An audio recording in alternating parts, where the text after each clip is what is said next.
iniciar a aula então. A nossa aula hoje da nossa aula de pós-graduação, embargos de terceiros. Nome correto, embargos de terceiro, né? Muita gente coloca embargos de terceiros. Não, é embargos de terceiro. O terceiro é sem um S. Professor, o que mudou no novo CPC? Nós temos a mudança de artigos, claro, e temos também alguns conceitos novos, alguns entendimentos novos jurisprudenciais. Vamos juntos, vamos navegar por essa ação, essa medida judicial tão importante, hein? Nós já conversamos aqui que nós temos de 3 procedimentos. O atual CPC, não vamos falar mais em novo porque é velho, né? O CPC já está velhinho. Vamos falar do atual CPC. Nós temos o procedimento comum, depois vem o procedimento especial e depois o procedimento de execução. Nós temos 3 procedimentos no atual CPC. Procedimento comum é o mais utilizado porque ele é o residual. Né? Quando não dá para mim usar o procedimento especial, porque não temos artigos previstos, uma lei prevista, vamos usar o procedimento comum e não o especial. O especial só quando realmente somos obrigados a utilizar aquela medida judicial. Por algum fato, alguma circunstância, nós temos uma ação tipificada. O procedimento de execução, nós temos que ter o título executivo judicial ou o título executivo extrajudicial. Então nós temos que ter ou um documento do 520 do Código de Processo Civil ou 784 do Código de Processo Civil. Ou um título executivo judicial ou um título executivo extrajudicial. Então podemos defender sim que no atual CPC nós temos 3 procedimentos. Comum, especial e execução. Pronto, é o que temos para hoje, né? Eu falo que quando você contrata um pacote de TV a cabo, da Vivo, da NET, é o pacote que vai definir. E hoje, no jogo jurídico, quando pensamos em utilizar o judiciário, na seara civil, nós temos 3 procedimentos. O procedimento, então, comum, especial e execução. Salvo o procedimento do juizado especial civil, que é considerado como um procedimento especial também. Gente, olha que legal. O embargo de terceiro é uma ação de procedimento especial. Então, isso tem que ficar bem definido. E o que torna uma ação de procedimento especial? Uma lei ou um artigo. E é isso que nós temos aqui. Se você for lá no artigo 674 do Código de Processo Civil, tá lá. Embargos de terceiro. Não de terceiros, embargos de terceiro. E a grande confusão dessa ação começa na legitimidade ativa. Quando nós vamos usar essa ação? Então, muita atenção, hein? Muita gente acha que só é possível usar essa ação quando o sujeito tem a posse e não tem o domínio. Cuidado! Cuidado, porque esse é o entendimento equivocado de muitos colegas advogados. O embargos de terceiro pode ser utilizado, como o próprio texto de lei diz, pelo possuidor, o posseiro, normalmente é utilizado pelo possuidor, mas pode ser utilizado pelo proprietário também, hein, gente? Então, é um boato que a gente escuta por aí, que esse boato, se a gente leva para a vida prática, a gente acaba prejudicando o cliente nosso, na advocacia, no mundo jurídico. Professor, então peraí, o proprietário pode utilizar o embargo de terceiro? Sim, e não só o proprietário. Existem outras pessoas, aí nós temos súmulas que nós vamos falar daqui a pouquinho aqui. Então, cuidado, essa ação eu costumo dizer que é uma ação mal estudada. Nós não estudamos na graduação. Infelizmente, quando temos acesso a essa medida judicial, pouca coisa é falada, então, na prática, o advogado erra muito, erra e erra feio.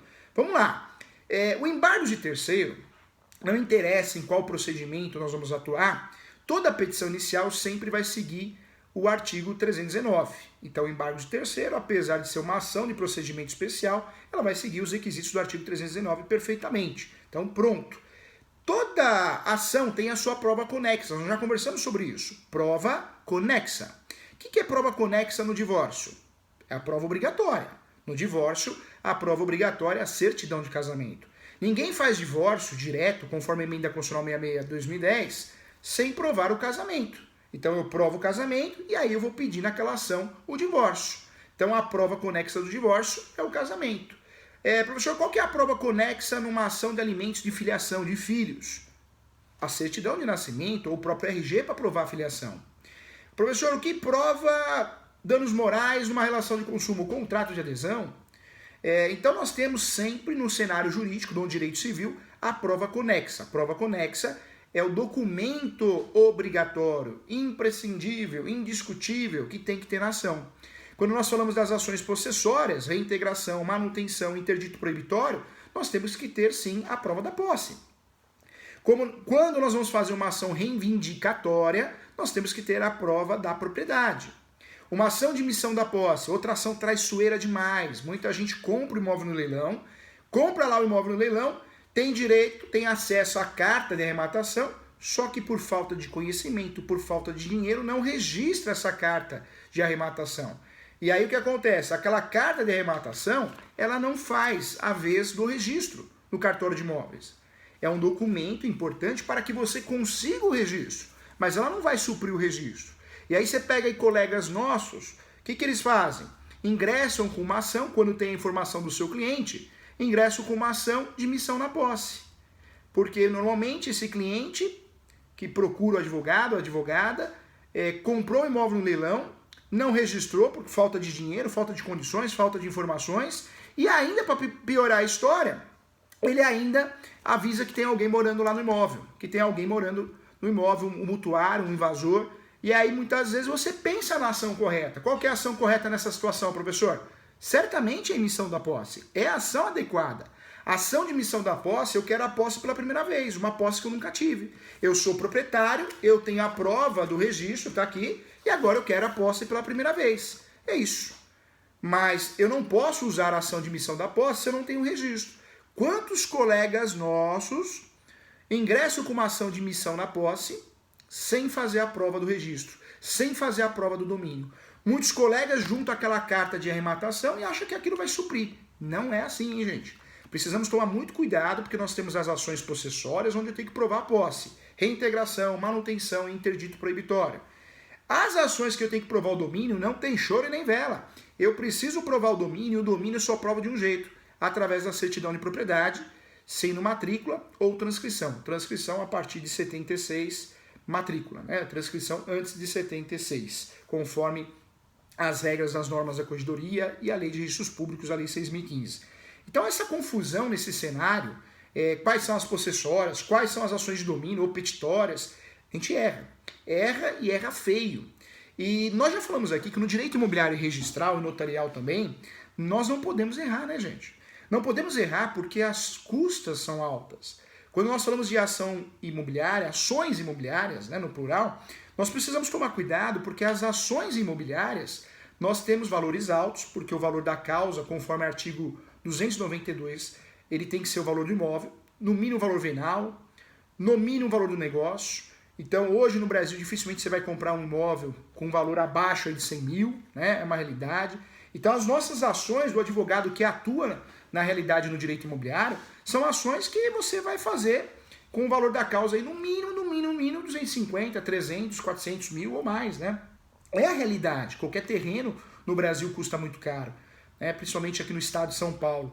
Então nós temos, de fato, uma ação que, se você perder, além das custas que o seu cliente vai gastar, e são custas altas, né? Nós sabemos que muda de um estado para o outro, que deixa o processo mais caro ainda, mas o fator que, se você errar a ação, e se você fizer o seu cliente perder por erro de meio, em primeiro lugar, a responsabilidade é sua. É isso que o Tribunal de Ética esclarece. A advocacia não é obrigado a ganhar, mas você não pode errar o meio, você não pode errar o instrumento, você não pode querer soltar um parafuso, sendo fenda ou Phillips, com alicate, né? Esse erro nós vamos pagar com a responsabilidade civil.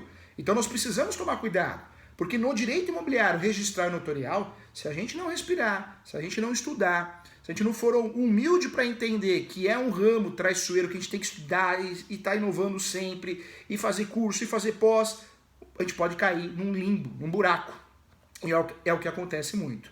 Então, cuidado. Volto a falar, as ações de direito imobiliário e direito registral são ações onde o custo, né, a taxa judiciária, a citação, deixa assim onerosa para o cliente. Outro detalhe, se a gente perde uma ação dessa, isso vai sair muito caro para o nosso cliente, porque normalmente aqui nós não temos a justiça gratuita.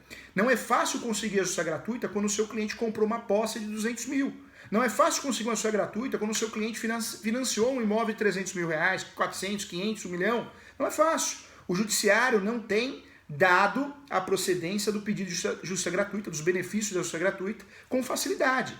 Hoje nós temos que juntar numa ação dessa provas que o nosso cliente precisa de justiça gratuita. Provas convincentes. Temos que juntar as 3 últimas declarações de imposto de renda, temos que juntar extrato bancário que a conta está negativa, temos que juntar também aí comunicados, cobranças, notificações. É uma realidade. Hoje, se você não junta documentos e só pede a justiça gratuita com aquela simples declaração de pobreza, dificilmente você vai conseguir êxito. Dificilmente. E até em grau de recurso. Não adianta gravar essa decisão e falar, no recurso eu vou conseguir. Dificilmente você vai conseguir êxito. O seu cliente vai ter que pagar. E nós sabemos que a justiça gratuita, quando o nosso cliente consegue, seja autor ou seja réu, queira ou não queira, sai um peso. Sim, sai um peso muito grande das costas do advogado, da própria parte. Porque se ele perder essa ação, não tem sucumbência. A sucumbência que pode chegar, segundo o Código de Processo Civil, a 20%. Vamos pensar aqui você errando uma ação, você pega, faz um embargo de terceiro, só que não era caso de embargo de terceiro. Você faz embargo de terceiro porque você achou. Você achou que era. Digitou no Google, você leu rapidamente, achou que era. Você faz essa ação e acaba perdendo essa ação pelo fato de ter errado o objeto. Pronto, seu cliente vai ter que pagar em, no mínimo 20%. 20% do valor da causa, se ele não conseguir os benefícios da justiça gratuita e provavelmente não tenha conseguido.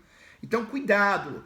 No direito imobiliário, no direito registral, no direito notarial, eu falo que é tropa de elite, é faca na caveira. Aqui a gente não pode errar, não tem essa conversa. Errou, o erro é feio.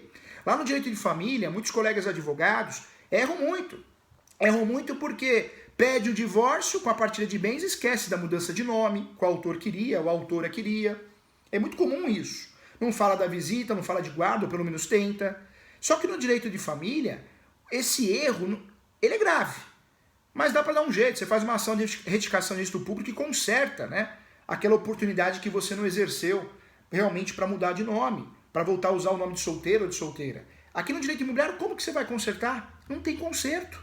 Errou a ação, deu coisa julgada, você acabou com os direitos do seu cliente.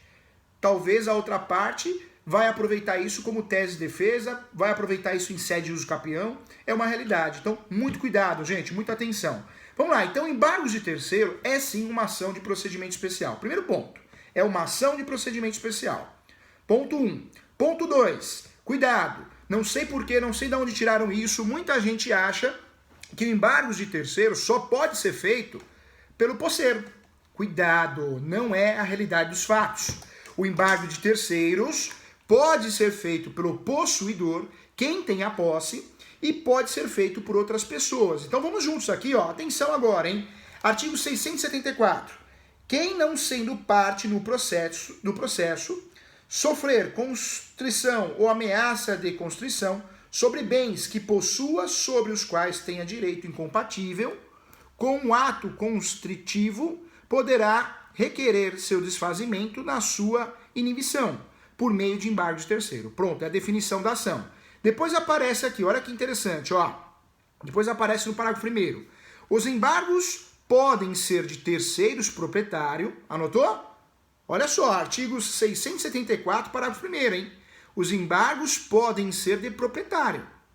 Fator importante, fator determinante. Então, aquele boato que embargos de terceiro só pode ser proposto por posseiro, não é verdade. O proprietário também. Depois, aparece para nós aqui também, ó. Inclusive, fiduciário. Fiduciário ou possuidor. Então, nós temos aí a legitimidade ativa.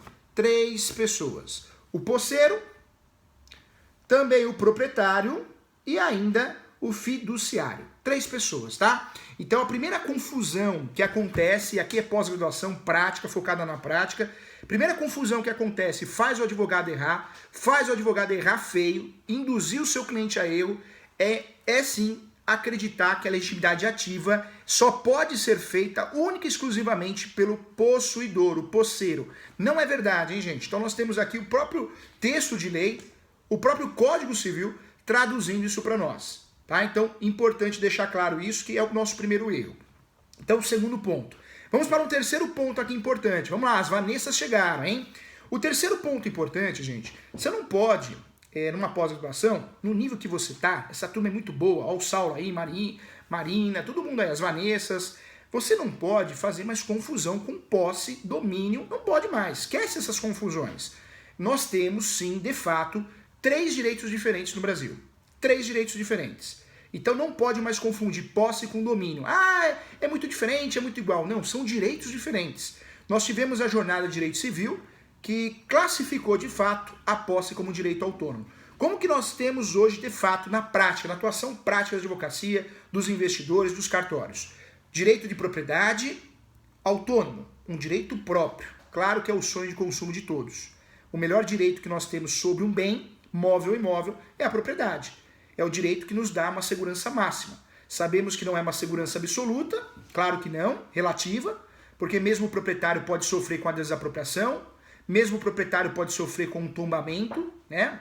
O tombamento todo mundo pode fazer, a União, o Estado, o município.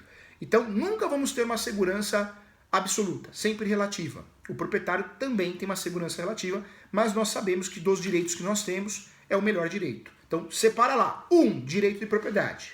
Depois, qual que é outro direito que nós temos sobre o imóvel? 2, direitos hereditários. Direitos hereditários. Outro direito, autônomo também. Depois nós temos outro direito também. 3, direitos possessórios. Direitos possessórios, que é a 5ª jornada de direito civil, se eu não me engano, 492, 5ª jornada de direito civil, esclareceu que o direito de posse é um direito autônomo de todos os outros. Então, o advogado brasileiro, o bom advogado brasileiro, aquele que trabalha num cartório, que é escrevente, que é oficial de cartório, não pode mais fazer confusão, não pode. Não pode porque você é especialista não faz confusão. Nós vamos avançar e aprofundar sempre. Deixa o leigo fazer confusão. Talvez aquele que não seja da nossa área, aquele que atua no previdenciário, que é um ramo totalmente diferente, no criminal, quando vem fazer alguma coisa que erra e erra feio. Por isso, normalmente, contrata você, advogado especializado em direito imobiliário, registral e notarial. Contrata você, faz parceria com você para consertar um erro grave. Então, nós não podemos mais confundir, hein, gente? Numa pós-graduação não dá mais. São 3 direitos diferentes, hein? Direito de propriedade é um.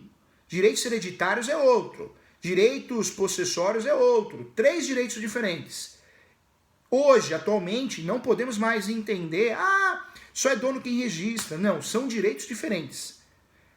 Como que eu compro um imóvel com direito de propriedade? Como que eu exerço esse direito? Vamos lá, gente, vamos lá. Quero ver, quero participar, quero ver a participação de vocês, hein? Como que eu exerço o direito de propriedade?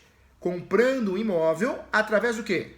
Escritura pública. Escritura pública. Todo mundo tá falando junto aqui, um de cada vez sem briga, viu, gente? Tô vendo que tá todo mundo querendo falar, né? Sem briga. Valeu, Amanda! Eu compro a propriedade através de uma forma solene. Existe uma formalidade. Acima de 30 salários mínimos, eu sou obrigado no Brasil comprar um imóvel, mas antes de fazer o registro, no cartório de imóveis, eu tenho que fazer a escritura pública. Sou obrigado. Sem choro e sem vela, não tem conversa. A legislação brasileira me obriga. O Código Civil me obriga. Se eu vou comprar um imóvel regular e vou transferir para o meu nome, eu quero fazer a chamada documentação imobiliária, após ter feito o due diligence, né? Vamos atualizar tudo aqui, hein?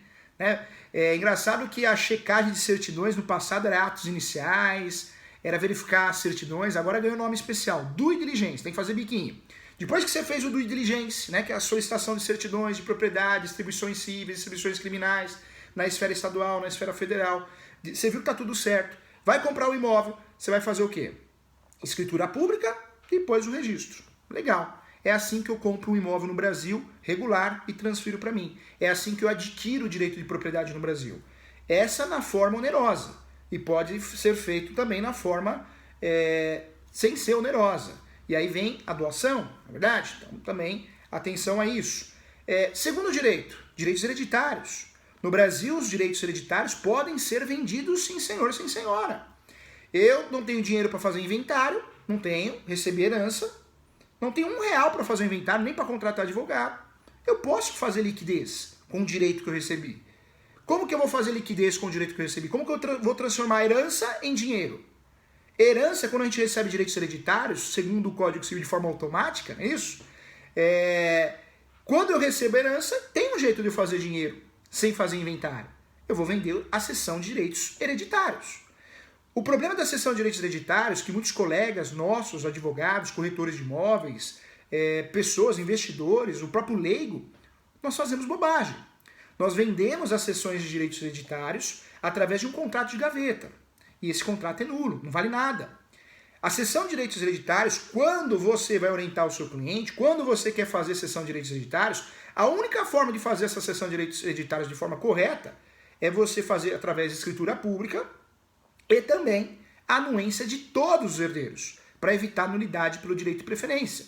Ou ainda comprar de todos os herdeiros.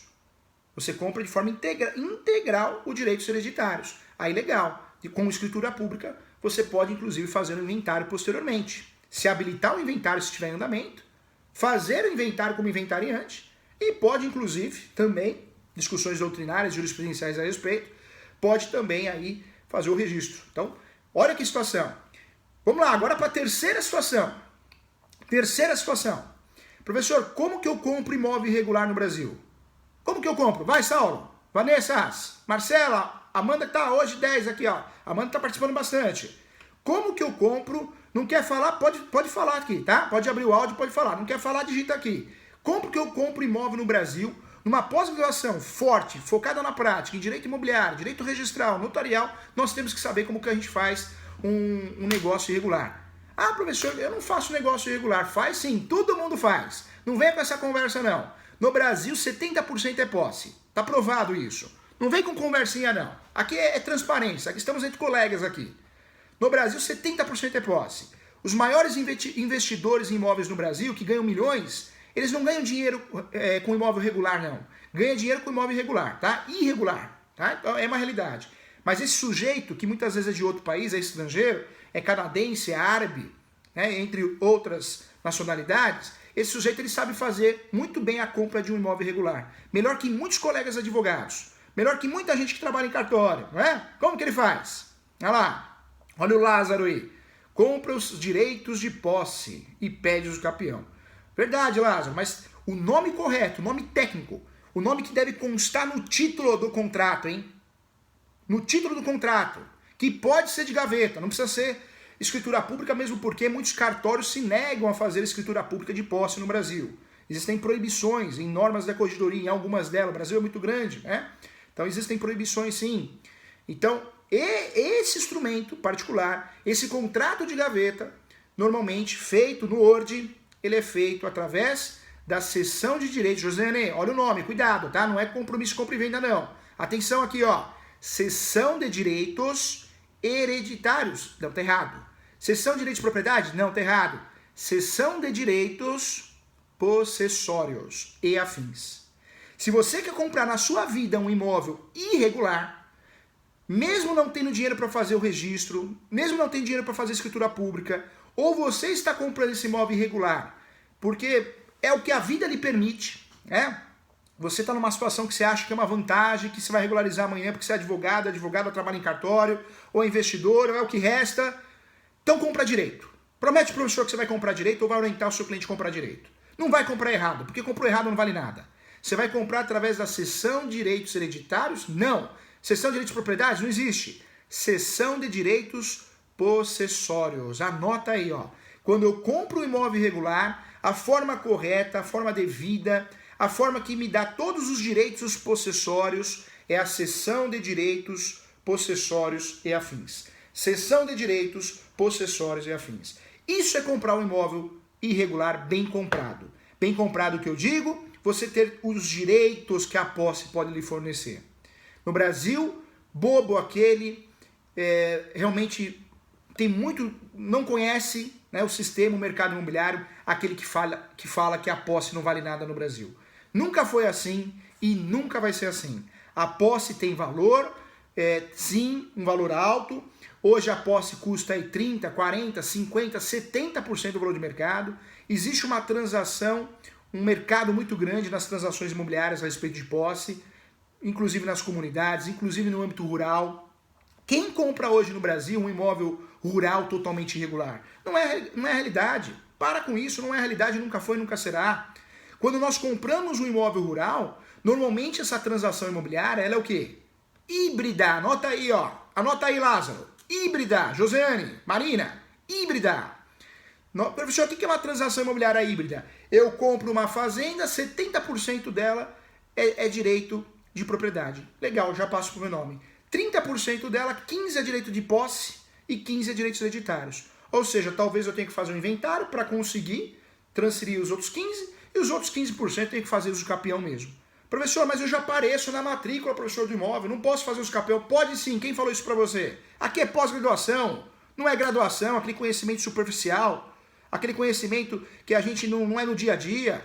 Nós temos uso capião, inclusive o preambular. Eu posso constar na matrícula do imóvel, só que não posso ter a totalidade, porque aí não tem lógica. Como que eu vou fazer uso capião se eu tenho um imóvel no meu nome 100%? Integral. Agora, se eu tenho fração ideal no meu nome, eu posso, sim, através de uma ação de uso capião, conseguir incluir 100% no meu nome. Ter 100%, né?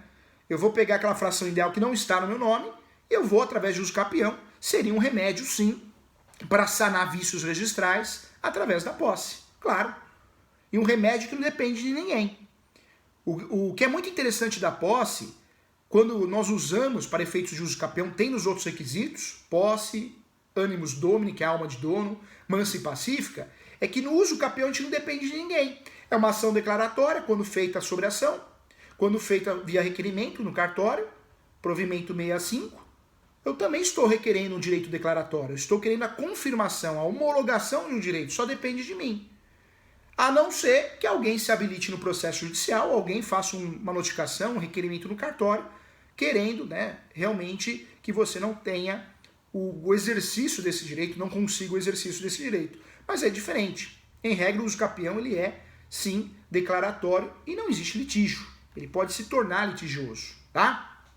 Então, gente, ó, dessa aula aqui, para valer a aula, nós temos que tirar o quê? Tirar essa informação, é cirúrgica, é estratégica.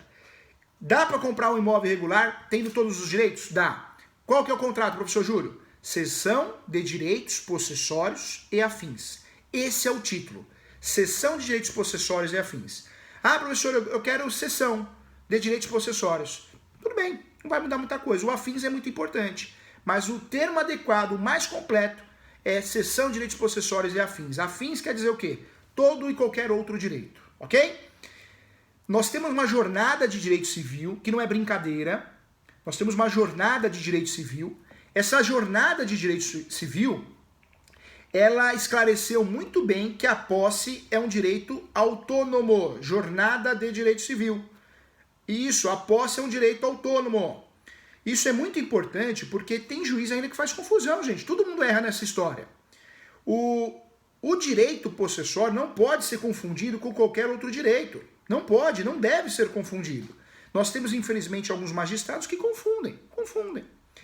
Esse enunciado tem que estar aí no caderno, no notebook, tem que estar anotado. Você que mexe com direito imobiliário, você que trabalha, que gosta do ramo registral, você tem que saber que o enunciado é o enunciado da Jornada de Direito Civil, quinta, enunciado 492. Tá? Só retificando aqui, 492. Aí não tem erro, 492. Esse é o enunciado. Então, importante. A posse constitui direito autônomo em relação à propriedade e deve se expressar o aproveitamento dos bens para o alcance de interesses existenciais, econômicos e sociais merecedores de tutela.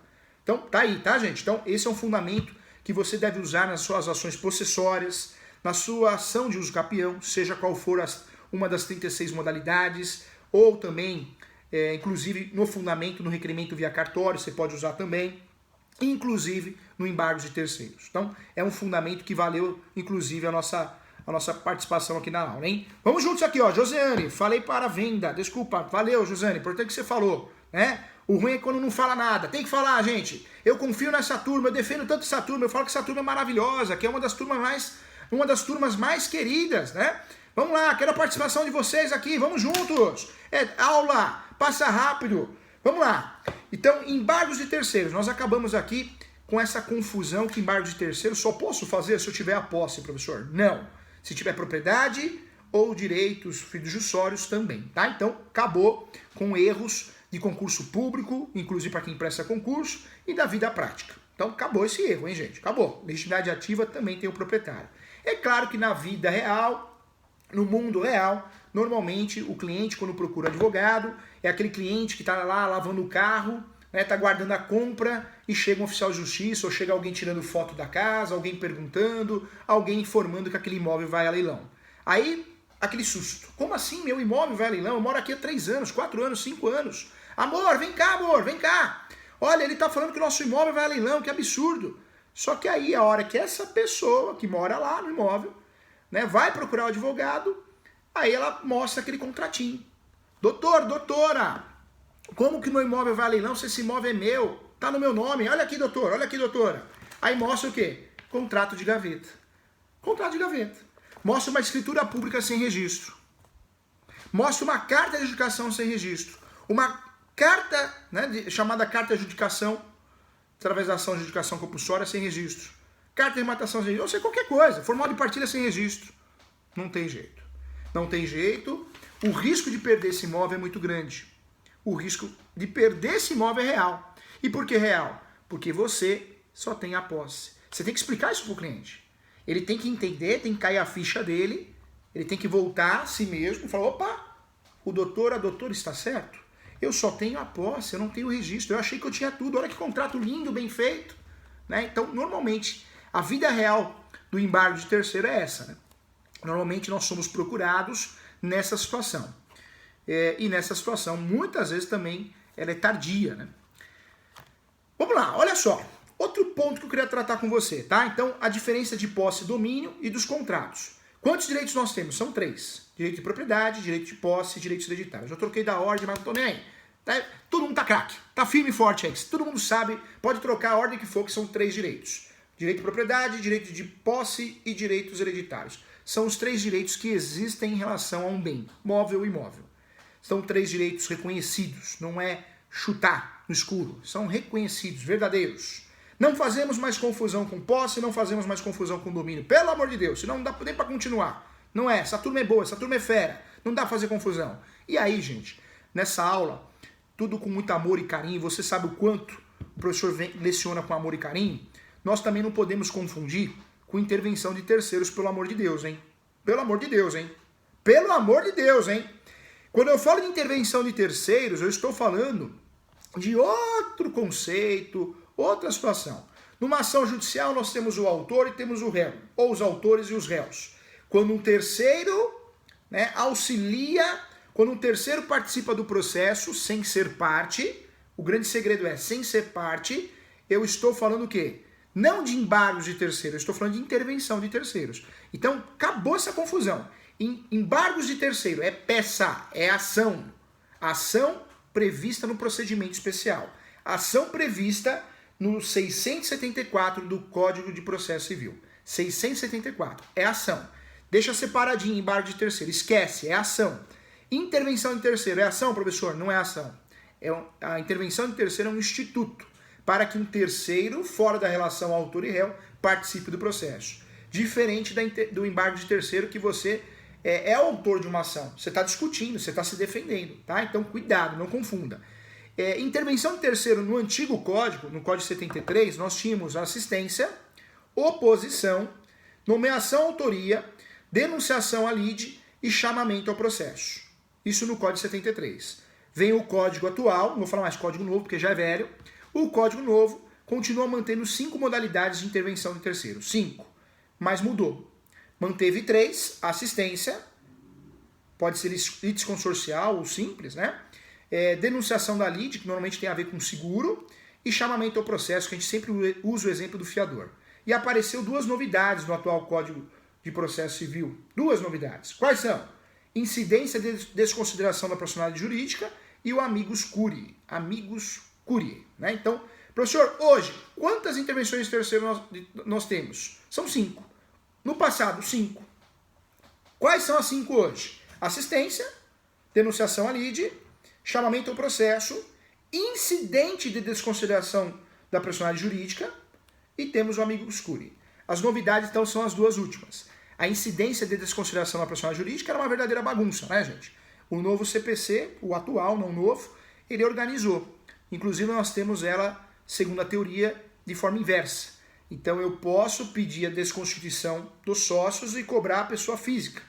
Ou melhor, dos sócios da empresa para pegar a pessoa física. E posso fazer o inverso. da pessoa física, eu processo a pessoa física e acabo cobrando bens, né, penhorando bens da pessoa jurídica. Então o Instituto permite a forma inversa. Eu consigo fazer isso de forma inversa, teoria nova também, que nós temos que lembrar aqui na nossa pós-graduação. Então não pode dar confusão intervenção de terceiros com embargo de terceiros. São situações diferentes, embargos de terceiros, que é a nossa aula, embargos de terceiro. A gente tem uma mania de colocar um S, não está errado, mas segundo o código é embargos de terceiro, então vamos seguir essa linha. Não tem nada a ver com a intervenção de terceiros, tá? Então, só para ficar claro aqui, para a gente não fazer confusão. Vamos lá, olha só, o Lázaro aqui sempre participativo na aula, hein, Lázaro? Vou dar um abraço para você, vou mandar um abraço. Oposição virou procedimento especial. Perfeito, Lázaro. Oposição virou procedimento especial, tá? Então nós tivemos aí, na verdade, o Código de Processo Civil atual manteve 5, trouxe 2 novidades, que é o incidente de consideração da personalidade jurídica e o amicus curiae, né?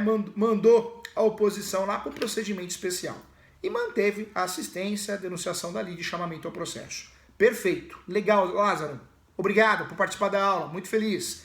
Então, por que eu entrei nesse assunto, gente? Porque eu não sei se é um vício lá da graduação que atrapalha o aluno aqui na prática, na vida prática, o advogado. Muito. Vem aquela lembrança da intervenção em terceiros e a gente faz confusão. Esquece isso, tá? É outro instituto, é outro objetivo, né? Nós temos uma outra finalidade com a intervenção em terceiros. Não estamos falando de empartes. Na ação de procedimento especial em embargo de terceiro, nós somos parte, somos advogados do autor, da autora, dos autores, tá? Então, muito importante também. Então, outro ponto que eu queria quebrar com você aqui. Vamos lá, mais uma situação, mais um ponto importantíssimo da nossa aula, que é, sim, falar sobre algumas súmulas, gente. Então, atenção aí, você que está assistindo televisão, desliga a TV, hein? Desliga a TV, presta atenção no professor. E sabe por que eu estou falando isso agora? Porque eu vou falar das súmulas, eu vou te atualizar. Se você ficar prestando atenção no cachorro, na televisão, sabe o que vai acontecer? Você vai errar feio e depois vai falar, nossa, eu vou ter que pagar uma responsabilidade civil para o meu cliente e eu tive a aula disso e não prestei atenção. Então, atenção aqui, pelo amor de Deus, hein? Isso aqui valeu a aula. São 3 súmulas aqui, 4 na verdade você tem que saber. Obrigação real, como profissional que faz as coisas por amor, tá? Vamos lá, olha só. A primeira súmula que você tem que saber para se manter atualizado, e esse é o objetivo da pós-atualização, e pós não é só o professor, os alunos também trazer, sim, com amor e carinho, informações importantes. Na última aula nossa, foi mencionada, eu gostei muito, foi mencionada a lei que proibiu o casamento de menores. A lei que proibiu o casamento de menores. Perfeito, é isso. Pós é muito gostoso, estamos entre amigos, vamos evoluir juntos. Por isso, se eu vou contratar um advogado, um médico, se ele falar para mim que está fazendo pós-graduação, um médico, um contador, é esse que eu vou contratar. Porque esse é diferenciado, ele está atualizado. E vocês, essa turma é muito especial. Vamos juntos, ó. Primeira súmula então, acorda aí, vamos lá. Súmula 84 do STJ. Súmula 84, gente, STJ, Superior Tribunal de Justiça. Essa súmula é uma súmula muito importante, porque ela esclarece que o compromisso de compra e venda é desprovido de registro. Você fez um compromisso de compra e venda, mas não registrou, mas não averbou. Nessa situação, também é possível fazer embargos de terceiro. Professor, mas eu tenho a posse, eu posso fazer, sim. Mas se a parte, numa defesa, numa alegação dentro de uma contestação, alegar isso, né, alegar que você deveria que registrar, averbar, cuidado, a parte está desatualizada. Porque já existe uma súmula dizendo que você tendo um compromisso de compra e venda, registrado ou não, desprovido de registro, você pode sim usufruir do embargos, tá? E quando eu falo de embargos de terceiro. Ok? Então a súmula 84 do STJ tem que estar no seu caderno, tem que estar no seu computador, porque é a súmula do dia a dia. Você vai lembrar de mim. Você vai lembrar de mim. Vamos lá, próxima súmula que você tem que saber também na advocacia, obrigação total, sim, é a súmula 134, também do Superior Tribunal de Justiça. Gente, tem que saber, não tem jeito. Ah, professor, não tem jeito, tem que saber. Se não sabia, ficou sabendo agora. Mas dá valor para ela, porque você vai usar nas suas teses de defesa, nas suas iniciais. É muito importante. A primeira súmula, então, para ficar bem didático, com muita calma, é a súmula 84 do STJ. Esclarece que mesmo o seu cliente, tendo compromisso de compra e venda, desprovido de registro, não registrou, não averbou, ele pode usufruir de embargos de terceiro, ok? Segunda súmula, então, que estamos falando, é outra. 134. Também do Superior Tribunal de Justiça, hein, gente? Também do Superior Tribunal de Justiça. O que diz essa súmula? Essa súmula esclarece dessa forma: embora intimada a penhora, o imóvel do casal, o cônjuge pode, o companheiro, ele ou ela, do casal, pode exercer o seu direito, o cônjuge do executado, pode exercer seu direito e fazer embargos. Então acorda aí, olha só que interessante, ó.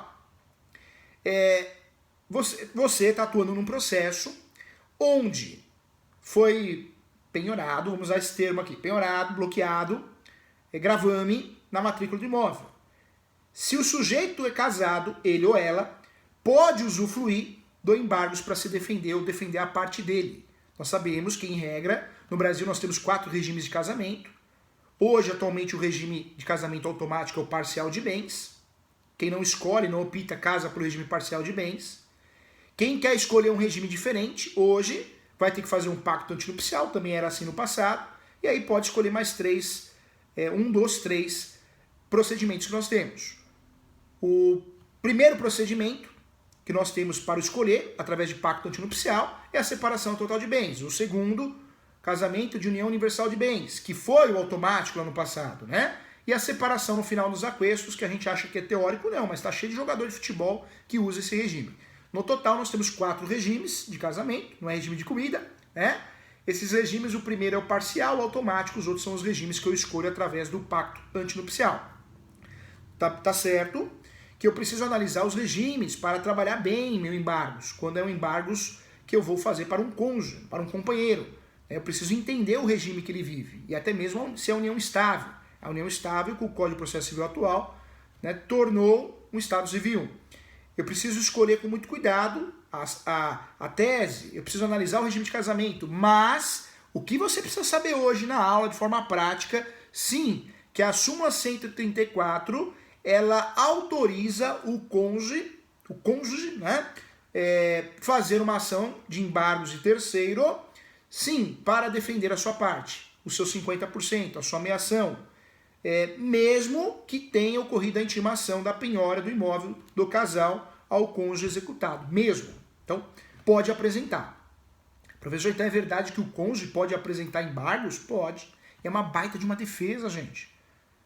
É uma baita de uma defesa. Ah, professor, mas eu vou salvar só 50% do apartamento, do terreno, da casa de praia, da fazenda, do sítio, da chácara, da casa. É melhor salvar 50% do que não salvar nada. É uma baita tese. Claro que é, até para forçar um acordo, talvez, né, numa situação de execução, numa situação de cobrança, de uma ação monitória. Nós sabemos que é uma estratégia para forçar, sim, um acordo. O direito hoje passou a ser um direito estratégico, né, gente? Muitas vezes a gente não pode enxergar só finalidade, é um direito estratégico. Então, muita atenção em relação a isso, tá? Essa súmula é muito importante. Falei da súmula 84 do Superior Tribunal de Justiça, falei da súmula 134 do Superior Tribunal de Justiça, mas tem mais, tá? Eu preciso também que você lembre no estudo que nós estamos fazendo hoje, um estudo bem prático, bem focado na prática, aprofundando o assunto de verdade, a nível de conhecimento realmente doutrinário e também jurisprudencial. Precisamos entender e aproveitar tudo e qualquer fato importante aqui na nossa pós. Então eu peço para você anotar também no seu computador, no seu caderno, do jeito que você está se virando, no seu rascunho, as súmulas 375, hein, gente? Também tem a ver com embargo de terceiro, também tem a ver com um aprofundamento da nossa aula. Alto nível, porque vocês merecem, é isso, eu confio nessa turma, alto nível, vamos aprofundar. Então a súmula 375 do Superior Tribunal de Justiça também deve ser anotação obrigatória no caderno, porque ela reconhece é o reconhecimento da fraude à execução, que depende do registro da penhora, tá? Então é importante aí você ter no caderno anotado, também levar para a prática nas suas peças, digita isso nas suas peças, usa em sede de defesa a súmula 375, tá? Então é importante aqui. Olha a Marina aqui, gostei, Marina, senti firmeza, hein? Participando. A Vanessa Braga apareceu aqui para mim. Vamos lá. Prof, mas aí analisar a dúvida, né? No sentido de dúvida ser só um e não dois, junto com essa análise do regime. Verdade, tem que analisar, concordo, Marina. Tem que analisar o regime de casamento e a situação real, né? O caso concreto. Mas o que é importante, Marina? Nós temos um judiciário hoje, todo mundo sabe disso, né, gente? Nós temos um judiciário que infelizmente, não vamos generalizar, claro que não, mas um judiciário que muitas vezes quer se livrar dos processos, né, gente? O advogado hoje, que não faz uma ação pensando no que o juiz está pensando para se livrar do processo, Desculpa, ele corre o risco de ter um processo extinto sem resolução do mérito, arquivado, porque nós temos uma jurisdição defensiva. O judiciário quer bater meta, ele quer cumprir as metas do CNJ, não vamos generalizar com muito respeito, mas é uma realidade, temos que enxergar. Por isso, na minha opinião, nós temos que ter uma reforma judiciária urgente, passou da hora já. Porque hoje o judiciário quer se livrar do processo. Tanto é que muitos juízes, quando você distribui uma ação de usucapião, o que eles fazem? Muitos juízes soltam aquele despacho copia e cola. Olha, você tem certeza que você não quer levar para o cartório?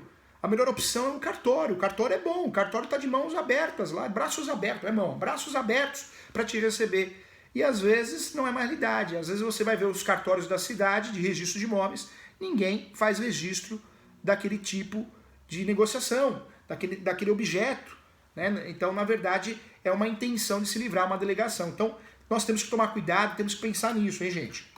Vamos lá. Outra súmula que você tem que lembrar é a 239 do STJ, que não sou obrigado para fazer uma ação de adjudicação compulsória ter que averbar ou registrar o compromisso de compra e venda. Então também é uma súmula que merece nossa atenção, a 239 do STJ, tá? Do STJ 239, ela fala a respeito de adjudicação compulsória. Também merece a nossa atenção na nossa aula aqui. Vamos lá, gente, olha só. Quando eu falo da ação de embargos, né, é uma ação importante. Essa ação nós temos que fazer a prova da posse ou da propriedade. Professor, no embargos de terceiros, eu tenho que fazer prova do quê? Qual que seria a prova conexa, a prova obrigatória? Vai depender da legitimidade. Se você tem na sua ação a legitimidade ativa, onde o sujeito, o seu cliente é o proprietário, qual que é a única prova de propriedade no Brasil? Qual que é a única prova exclusiva de propriedade no Brasil? Qual que é, Josiane? Qual que é, Lázaro? Abel? Qual que é? Saulo? Qual que é? Registro. Registro. Não tem outro. E registro, aí Amanda, vai e junta lá uma escritura pública. Serve? Aí, Abel, vai e junta uma carta de adjudicação. Serve? Não, gente. E parece bobagem. É porque a nossa posse é alto nível. Quantos colegas fazem ação de emissão da posse sem ter o registro? Aí o cliente, né, além de não conseguir o que queria, que é a recuperação da posse, ou ter a posse pela primeira vez após a arrematação, né, e ele fica furioso porque ele arrematou um imóvel no leilão, porque ele achou que ia conseguir pagar um valor bem abaixo do mercado, e ele quer sair do aluguel. Você imagina esse cliente que quer sair do aluguel, está desesperado para sair do aluguel, ele, a esposa, a família inteira pressionando ele, contrata você vai e me faz uma ação de emissão da posse para tirar o mutuário que está no imóvel, para tirar o invasor que está no imóvel, objeto de leilão, ou seja, o imóvel está ocupado, objeto de leilão, você vai e me faz uma ação de emissão da posse e, sem qualquer conhecimento prático, me junta uma certidão de arrematação, ou a carta de arrematação, ou o raio que o parta, você juntou lá, mas não juntou o bendito documento correto, que é a prova conexa, que é a certidão de propriedade. Então parece bobagem, gente, mas isso é real, isso acaba com a tua carreira, né? Com certeza. Acaba porque é um erro fatal. É um erro fatal, e é um erro que vai gerar prejuízo, porque o processo vai ocorrer extinção sem resolução do mérito, por falta de prova conexa, por falta de prova obrigatória, e o seu cliente vai ter que pagar a sucumbência. Perdeu para você mesmo. Então, muito cuidado em relação a isso, hein, gente? Vamos lá. Então, se o nosso cliente tem a propriedade, pronto, a gente prova fácil. E se não tem? Se nós estamos fazendo embargos de terceiro, sem a propriedade, sem falar em propriedade, nós temos que provar o que é muito difícil, a posse. Falou em posse, tudo é difícil. O professor está lançando um livro de posse e uso capião. Muito legal, ficou muito bom esse livro, hein? Eu vou avisar vocês aí. Muito legal mesmo. Eu acho que, não sei se vai sair até o final da posse. Se sair, eu vou sortear 2 livros, porque a gente recebe, né? Um pouquinho de livro, mas recebe. Eu sorteio sim, faço o sorteio. A posse, infelizmente, quando a gente fala de posse, pouca gente sabe o que é a posse. A posse é sui generis, a posse aparece esquisita, de forma esquisita, estranha, em direito das coisas, mas não é direito das coisas. Quando você pega o Código Civil, você abre direito das coisas, posse. Mas posse não é direito das coisas, é sui generis. É um direito autônomo. Então, tudo isso são fatores importantes quando a gente pensa em fazer uma ação, uma peça chamada embargo de terceiro. Nesse embargo de terceiro, quando nós fazemos, nós temos que pensar, sim, em provar a posse. E quando eu falo de provar a posse, é difícil, né, gente? Não é fácil. E a gente tem que pensar na teoria das provas. No Brasil, segundo o Código de Processo Civil, em qualquer processo civil, registral, nós vamos usar as provas de direito civil, de processo civil. Quais são essas provas? De um lado, as provas documentais, então eu consigo provar a posse através, sim, de documentos, como contas de consumo, IPTU, ITR, declarações feitas com reconhecimento de firma, é isso? Reconhecimento de assinatura, o nome que você quiser usar. Eu consigo provar muito bem a posse com as provas documentais em sentido estrito. Para ficar didático, então, de um lado as provas documentais. 4 opções. Documentais em sentido estrito. O que quer dizer isso? Papel. Papel. Palpável. Depois, ata notarial. Quando você perceber numa ação sua que tá ruim de provar a posse, vai e faz uma ata notarial. É uma saída. É uma saída. Além da ata notarial, além da prova documental em sentido estrito, nós temos a inspeção judicial, mas aí já tem que existir processo, e temos a perícia também. São as 4 provas documentais. Prova documental em sentido estrito, prova documental de ata notarial, prova documental de perícia, porque entrega um laudo pericial, e temos aqui também a inspeção judicial do juiz. Professor, não tem jeito, ninguém quer fazer ata para mim, por algum motivo, a minha prova documental em estrito sensu está muito ruim, inspeção judicial não dá porque não é processo ainda, professor, o que eu faço?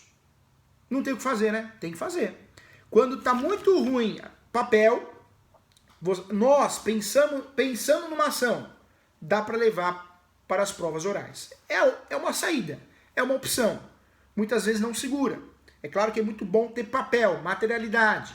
Testemunha complicado, né? Pode cair em contradição, mas não tem jeito. Se não tem tu, né? Não tem o que fazer. Tem que aproveitar uma outra forma, outra oportunidade. Então você que vai fazer embargos de terceiro, cuidado. Tem que provar a bendita posse, hein, gente? Tem que provar a bendita posse, senão você perde e perde feio. Se você vê que o cliente tá ruim de documento, tá ruim de prova, não tem outro jeito. Puxa uma cartinha na manga e fala, juiz, eu quero pedir, eu quero solicitar, eu quero que Vossa Excelência agende uma audiência de instrução e julgamento sob pena de cerceamento de defesa se não for agendada. Tem que fazer isso, hein, gente? Tem que fazer isso, senão ninguém presta atenção no seu pedido, hein? O judiciário vai agendar provavelmente essa audiência de instrução e julgamento, que é a única audiência que nós temos para apresentar as provas orais, é a única, não tem outra. Nós temos no Brasil, no processo civil, 4 audiências, nós já falamos sobre isso. A instrução e julgamento é para apresentação de provas orais, testemunhas e depoimento pessoal das partes. Nós temos a audiência de conciliação, não é o caso, mediação e conciliação. Temos a de saneamento, que o juiz marca para tirar uma dúvida antes de julgar. E temos a 4ª e última audiência, que é a audiência justificativa, ou justificação, que o juiz, o judiciário, o magistrado pode marcar essa audiência, pode agendar essa audiência, porque ele quer decidir uma questão preliminar ou uma liminar. Então, 4 audiências nós temos no sistema processual. Na prática, na atuação prática, 4 audiências. Normalmente aqui, nos embargos, dificilmente a gente vai conseguir ter essa audiência, mas também não temos em regra porque a gente não pede.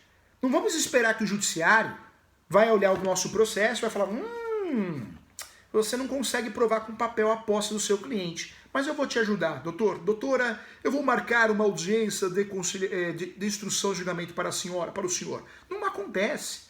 A verdade é uma só. Muita gente fala, professor, em embargos terceiros normalmente não tem uma audiência de instrução e julgamento para fortalecer a prova da posse. Não tem, porque você não pediu, você não pede. Peça, meu filho. Outro dia não, faz um tempo. Eu passei no interior de São Paulo, em Tanabi, não sei se todo mundo conhece Tanabi, eu passei e estava lá, Bar do Paraíba, se você quer, você pida. Pida, você não pede. Ué, você não pede, como que você vai conseguir? Doutores, no processo a gente tem que pedir, perder o medo de pedir.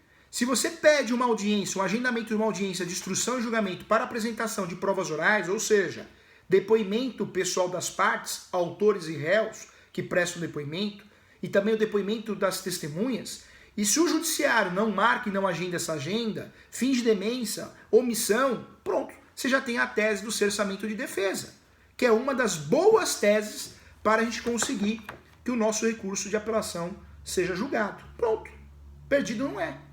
Porque no recurso de apelação você vai conseguir a reforma da decisão, ou a nulidade e o efeito suspensivo, você consegue travar tudo. Então cuidado, tá, gente? Muitas vezes a gente não trabalha de forma técnica. Outro detalhe importante, também voltado para a prática aqui, os nossos embargos de terceiro não é peça para encher linguiça, hein, gente? Eu nunca vi um embargo de terceiro bem feito ou que deu certo quando você faz com mais 10 folhas, 20 folhas, 30 folhas. Não, é uma peça totalmente técnica. Ela tem que ter no máximo, salvo exceções, exceção sempre tem, 10 folhas. É uma ação que você vai ter que fazer o quê? A prova da legitimidade. Se o seu cliente tem um domínio, então tem que provar o domínio, registro. Se não tem, ele tem a posse, tem que provar a posse. Se for FID, né, fidejussório, tem que fazer a prova. Fazer a prova. E bater no quê? Na suspensão. O grande objetivo do embargos de terceiro é a suspensão do procedimento. Do procedimento, sim, do procedimento que vai causar aí um grande prejuízo ao seu cliente.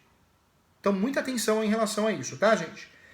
Outro detalhe que eu queria tratar com todo mundo aqui, quando existe a possibilidade, atenção aqui, Abel, Saulo, atenção. Quando existe a possibilidade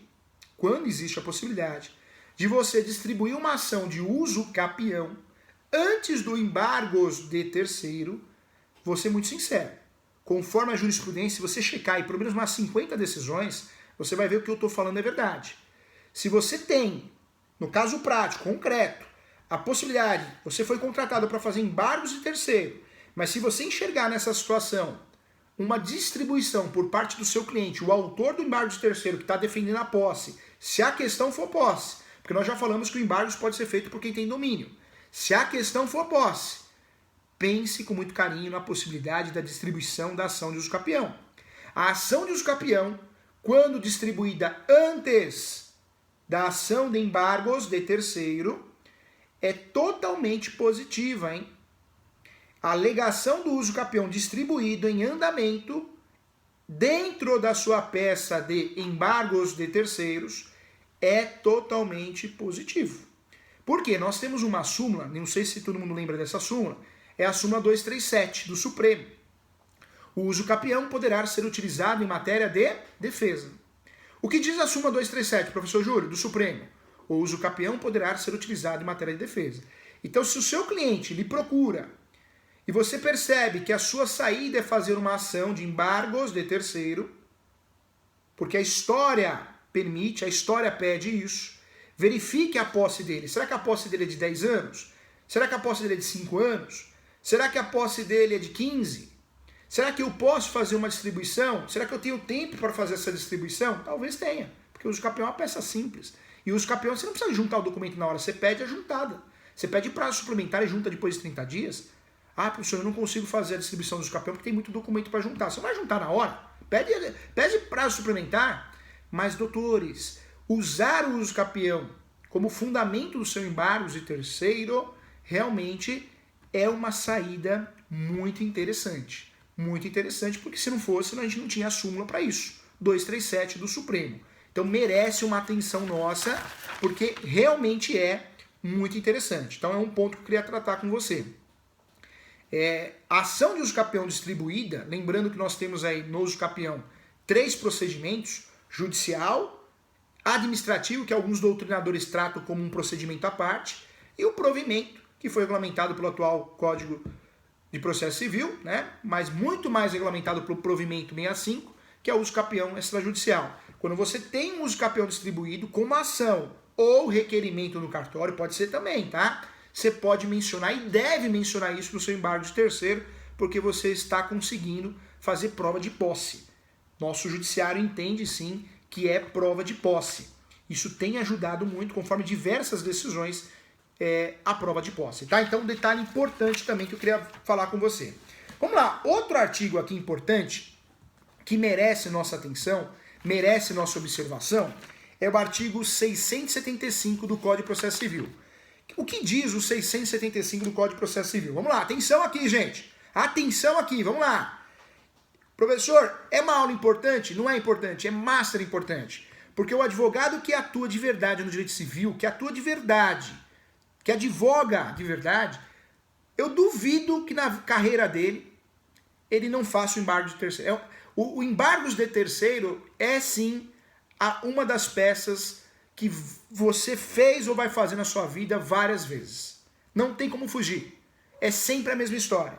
E se você não sabe trabalhar muito bem com essa peça, você vai perder dinheiro, vai perder cliente, vai perder respeito, vai perder qualidade no serviço. Tem que entender, tem que aprofundar esse assunto. Então atenção aqui, ó. Vamos lá, vamos juntos aqui, ó. Tempo.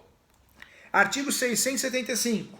Os embargos podem ser opostos a qualquer tempo no processo de conhecimento, enquanto não transitado em julgado a sentença. Pegou? Então os embargos podem ser feitos a qualquer tempo, desde que não ocorra o trânsito em julgado. Então é uma observação importante, porque senão você vai entrar com uma peça, com uma exordial, e vai perder para você mesmo, vai passar vergonha. Então atenção em relação a isso. Outro detalhe, o embargos também poderá, além de qualquer tempo, ele poderá também ser interposto, vamos usar essa nomenclatura, mas também vale a pena lembrar no cumprimento de sentença ou no processo de execução até 5 dias, atenção aqui, ó, no cumprimento de sentença ou no processo de execução até 5 dias da adjudicação da alienação, por iniciativa particular ou da arrematação, mas sempre antes da assinatura da respectiva carta. Então, gente, olha só, hein?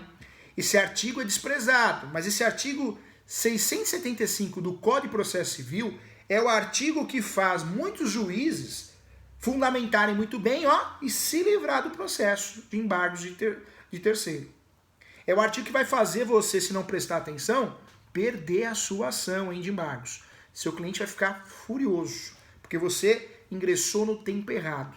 Então esse artigo aqui, ó, é o artigo que você tem que fazer o quê? Se você está com o vademécum, ó, dá-lhe marca-texto. Ah, professor, estou sem o vademécum.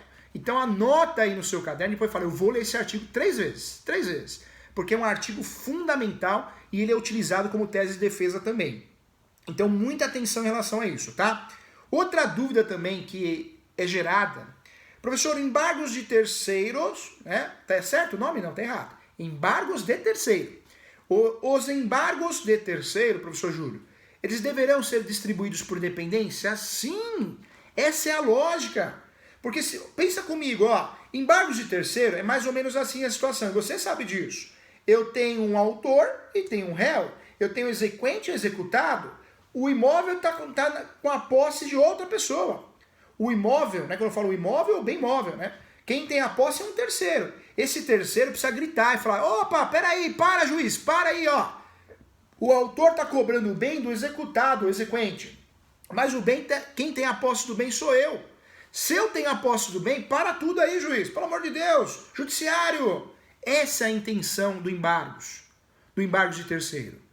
Eu entro no processo, eu ou marido e mulher, marido e mulher, homem com homem, mulher com mulher, dá-lhe a resolução 175 do Conselho Nacional de Justiça. O casal pode ingressar com essa ação ou de forma unitária, pode ingressar com essa ação, que é uma ação de procedimento especial. Não sei por que eu já ouvi falar, é recurso. Que recurso o quê? É ação, petição inicial. Tem valor da causa na peça, não pode esquecer, inclusive. Essa ação, essa petição inicial, essa exordial, que tem que respeitar os requisitos do artigo 319 do Código de Processo Civil, deve ser feita com muito cuidado, com muita atenção. Porque você está indo para uma briga, para um litígio em andamento. Você vai aparecer, tem que ser por dependência, não tem lógica fazer sem dependência. Tem que ser por dependência. Além de ser por dependência, tem que tomar cuidado com o tempo, que nós falamos, o artigo 675. Tem que tomar cuidado com o tempo. E aí sim, quando você faz com amor, com carinho, dentro dessa regra que eu te falei, sem encher linguiça, no máximo até 10 folhas, normalmente o embargos a gente consegue sim suspender o leilão, né? Suspender a praça, asta pública, o nome que você quiser dar. Por isso podemos usar sim o embargos como uma ação para defender o nosso cliente que está perdendo o imóvel a leilão. Claro que podemos utilizar, desde que ele seja terceiro, possuidor, proprietário, tenha o FID, né, o FID judiciário. Ou seja, ele tendo essa legitimidade, eu posso usufruir dessa peça. Então, muita atenção em relação a isso, tá? Muita atenção mesmo. Outro detalhe, Nós temos vários artigos que vão tratar dentro do Código de Processo Civil no procedimento especial dessa ação. Olha a importância dessa ação. Outro artigo que eu queria também tratar com você é o 677, hein, gente? Então, olha só. O que diz o 677 do Código de Processo Civil? Na petição inicial, o embargante fará a prova sumária de sua posse. Olha o que eu te falei? A posse ou seu domínio, ok? E da qualidade de terceiro. Você tem que alegar que você é terceiro. Se você é réu, não dá para usar uma ação dessa, hein? Já tive um aluno de uma outra pós que me procurou. Professor, você poderia quebrar a cabeça no intervalo comigo, no curso presencial? Eu falei, claro. Aí ele me mostrou, professor, eu fiz essa peça, o que você acha que vai dar? Quando eu vi a peça, e ele me explicou o caso, embargos de terceiro. Eu falei, mas peraí, o seu cliente, ele já é réu no processo. Sim, mas essa não é a peça, professor? Não, porque o requisito dessa peça aqui, ele pode ser proprietário, pode ser possuidor, mas ele tem que ser o quê? Terceiro. Se ele já é réu, não é essa peça. É outra defesa, é outra exordial, mas não é essa peça. Cuidado, tá? Muita atenção em relação a isso. Muitas vezes nós desprezamos essa informação. Olha só, então tem que fazer a prova de terceiro, oferecendo documentos. Documentos, declarações, tem que fazer isso, tem que provar que é terceiro. Então a prova conexa nessa ação não é só a prova de propriedade, a prova de posse, a prova que é terceiro, que com facilidade a gente prova isso, porque o terceiro não é réu. Pronto, a gente prova isso com facilidade, tá? Aí aparece aqui os parágrafos, olha só que importante. Primeiro, é facultada a prova da posse em audiência preliminar designada pelo juiz. Se tiver uma audiência designada pelo juiz, existe aí esse critério que é facultada a posse. Facultativa a prova da posse, tá? Na audiência, eu falei para você pedir audiência porque você está pedindo, é diferente. Mas se o juiz marcar uma audiência sem pedido de ninguém, principalmente do autor da ação de embargos de terceiros, saiba sim que é facultada a prova da posse, ok? Então é importante também, tem até uma súmula que trata também da conexão aqui do assunto, que é a 487 do Supremo, também vale a pena lembrar. Olha só, depois, o possuidor direto pode alegar, além da sua posse, o domínio alheio. Também pode ser feito isso. Depois aparece aqui, ó, parágrafo 3º. A citação será pessoal se o embargado não tiver procurador constituído nos autos da ação principal, ok? Então também informação importante. Mais uma informação importante, hein? Será legitimado, passivo ou sujeito a quem o ato de constrição aproveita, assim como será o seu adversário no processo principal quando não for indicação do bem para sua constrição judicial. Então, ponto importante também. Agora, quero tratar com você aqui, atenção aqui, vamos lá, vamos dar a página, hein? Até agora, nós explicamos o conceito, explicamos a legitimidade ativa, mas você que é advogado dos bons, senão não estava aqui na pós, senão você estava fazendo o que muito advogado faz, não é isso? Com aquele discurso, já passei na OAB, não preciso estudar mais nada. Que área que você atua? Em todas? Pô, não, quem está aqui é diferenciado. Eu sei disso. Essa turma é muito boa, essa turma é competente e estamos aqui com a aula, todo mundo está na aula aqui, que legal, fico contente com isso, hein? Então, todo mundo está presente aqui, estou vendo os participantes, lotou a sala, legal. Tem que ser assim, aula boa não pode perder. Esse tema aqui é maravilhoso. Uma ação dessa, hoje, o advogado, ele cobra 15 mil reais, 20 mil reais, 30 mil reais. É uma realidade, o cliente paga. Paga, mas exige conhecimento. Não pode fazer burrice. Porque senão, o seu cliente vai lá na OAB, faz uma representação contra você, e se você errou o meio, talvez você fez a ação e não respeitou o tempo da ação, do artigo 675, talvez você tenha feito embargos de terceiro, mas não era embargo, porque o seu cliente é réu. Erro de meio, não tem choro. Faz acordo com o seu cliente, você errou feio. Professor, por que essa ação é bem cobrada? Porque não pode errar. Não pode errar. Não tem como errar. Se errar, prejudicou feio o cliente. Isso não quer dizer que a ação ganha. Porque no Brasil nós não temos ação ganha. Nunca, jamais. Advogado que promete ação ganha é advogado estelionatário, né, gente? Nós temos um terceiro para julgar, o judiciário. Como que eu vou falar que a ação ganha? Absurdo isso. Não existe casinho, hein? É um casinho, olhadinha. Eu fico louco com isso. Tem que ser profissional. Hoje o brasileiro, caiu a ficha do brasileiro, ele não quer mais aquele achismo, palpite, palpiteco. Uma ação dessa, ela é bem cobrada? Bons honorários, sim, mas olha a responsabilidade que você tem nas costas. Talvez você não ganhe, mas você vai ter que atrasar o procedimento de asta pública. Você vai ter que fazer alguma coisa. É isso que o seu cliente espera de você. de fato, seja um especialista. Né? É isso que ele quer de você. Vamos pensar juntos agora, do outro lado. Nesse momento nós somos advogados do réu. Não somos mais advogados do autor. Professor, peraí, como assim do réu? Dos réus. Sim. O autor dessa ação é o autor da ação, né, de embargos de terceiro. E o réu? O réu, na verdade, é o autor e réu da ação já em litígio, já em andamento. Então vamos pensar do lado agora da parte oposta. Talvez o próprio autor, o exequente, o executado. Vamos pensar do outro lado lá. O autor da ação, o réu da ação. Nós não somos mais advogados do terceiro que tem a posse. Professor, qual que é a defesa, hein?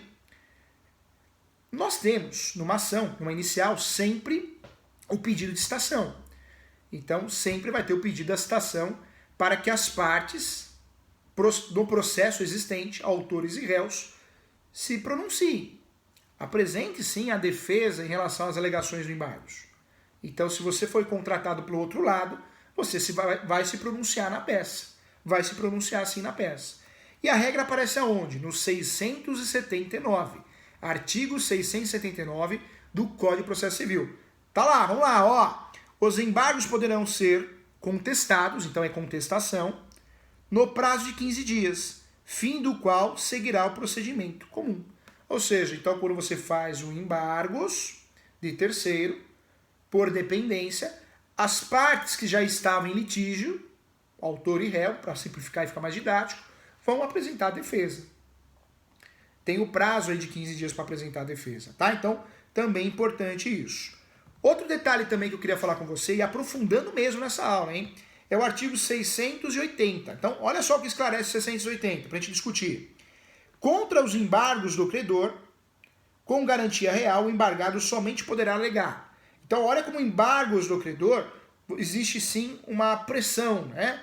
Existe uma limitação. Só poderá alegar, atenção, devedor comum, insolvente. 2, o título é nulo ou não obrigado a terceiros. E 3, é outra e é a coisa dada em garantia. Tá? É outra coisa dada em garantia. Também texto importante aqui e relevante para nós também, dentro dos artigos que vão tratar dos embargos. Então, olha que legal, olha que importante. Quero tratar com você, cuidado, tá? Algumas situações práticas também. Olha uma situação prática que vai pegar você se não tomar cuidado, hein? Vamos dizer que chega um cliente até você, esse cliente fala, doutora, me ajuda, pelo amor de Deus. Existe um processo, eu comprei um imóvel do meu irmão, e meu irmão falou assim, olha, transfere a hora que você quiser. E eu fui deixando para transferir o registro do imóvel. Fui deixando para transferir, fui para os Estados Unidos, fui para São Paulo, fui para Ribeirão Preto, lá no Pinguim, né? Fui para Tocantins, sei lá para onde eu fui. Passou 5 anos e agora eu tô com medo. Eu tô com medo porque olha só o que eu recebi. Uma intimação, uma citação. O imóvel está indo a leilão. Cuidado, hein?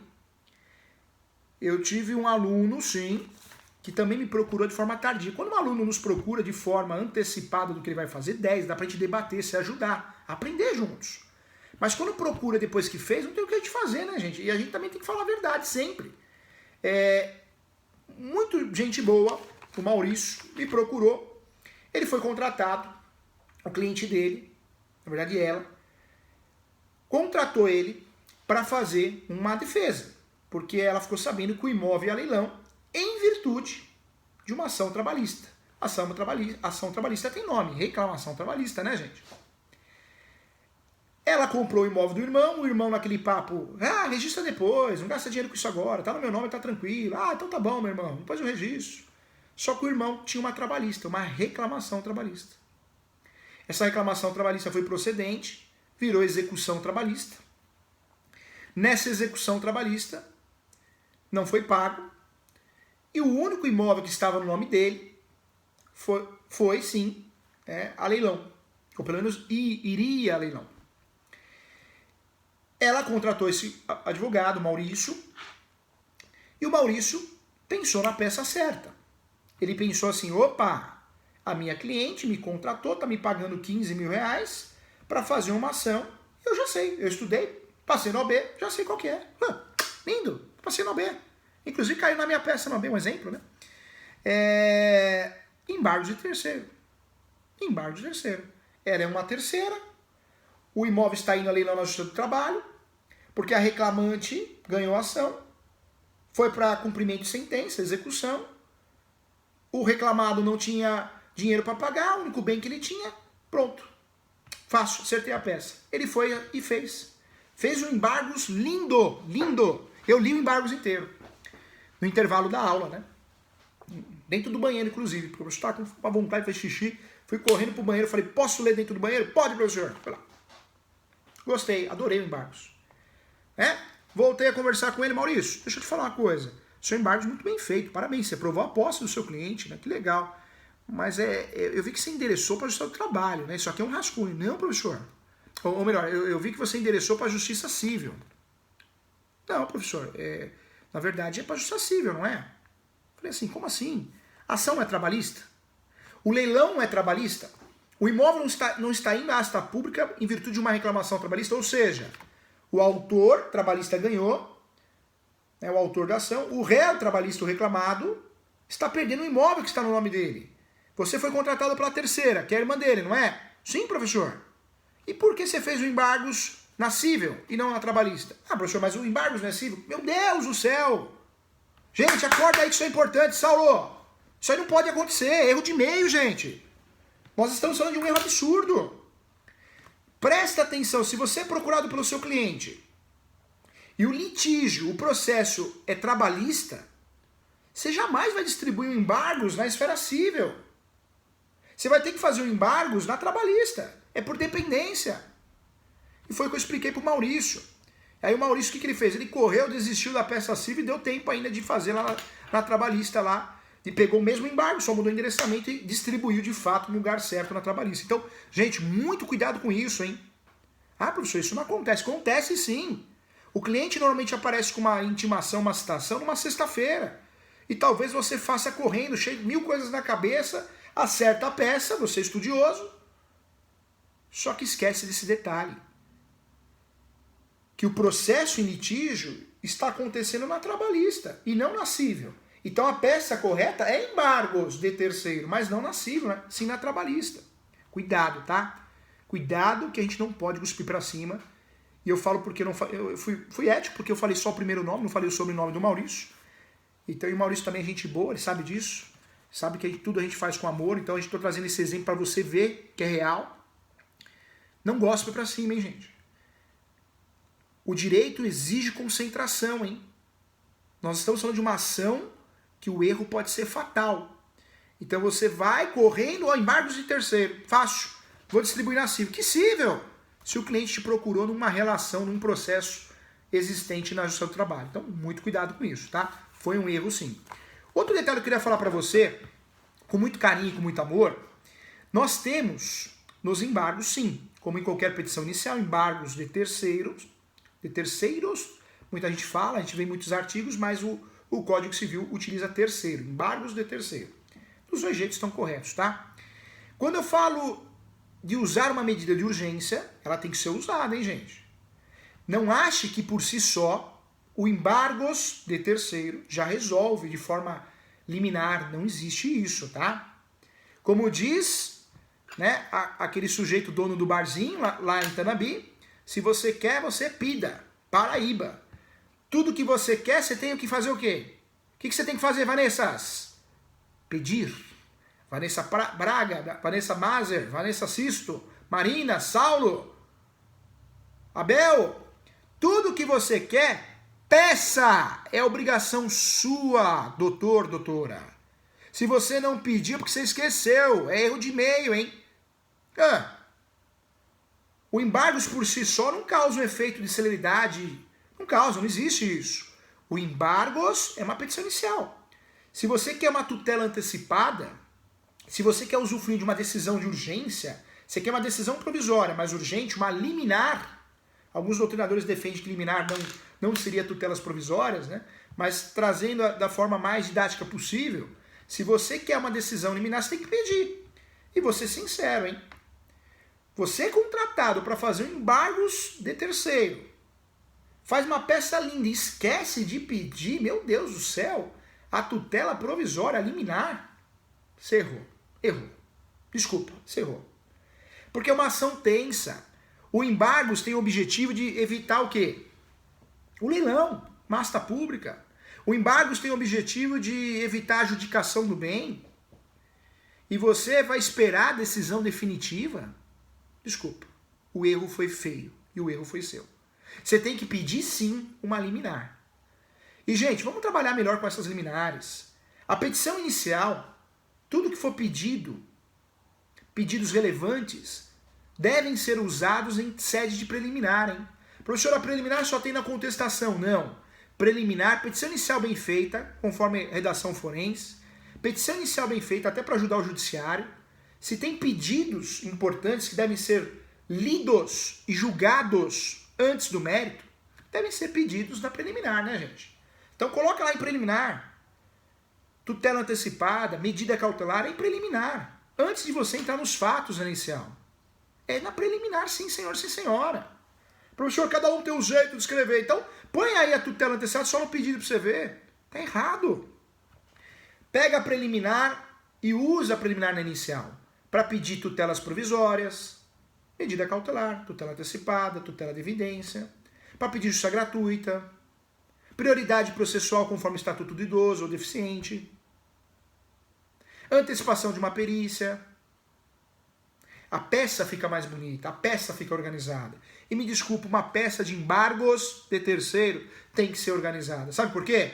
É um tiro com uma bala só. Se errar o tiro, não somos obrigados a ganhar. Não dá para prometer para o cliente que a gente vai ganhar. Mas a gente tem que fazer o melhor. Tem que fazer bem feito. E o bem feito é cuidar até da estética da peça. Claro que é. Claro, sempre foi.